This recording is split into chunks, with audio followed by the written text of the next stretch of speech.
মালদার চাঁচলে সোমবার সন্ধ্যায় সোনার দোকানের দুঃসাহসিক ডাকাতি কাণ্ডের পর এখনও অধরা দুষ্কৃতীরা। লুট হওয়া সোনার দোকানের সামনে মোতায়েন পুলিশ। যথেষ্টই থমথমে চাঁচল বাজার এলাকার পরিবেশ। থানা থেকে ঢিলছোড়া দূরত্বে সোনার দোকানে দুঃসাহসিক ডাকাতির ঘটনায় পুলিশের বিরুদ্ধে ক্ষোভে ফুঁসছে চাঁচলের ব্যবসায়ী মহল। তারা পুলিশের ভূমিকা নিয়ে কি বললেন শুনুন।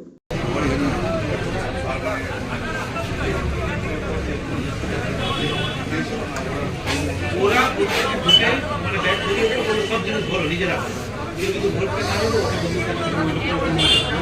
যা দেখলাম ওরা মানে থেকে আমরা আতঙ্ক গেছি দেখেন এই কারণে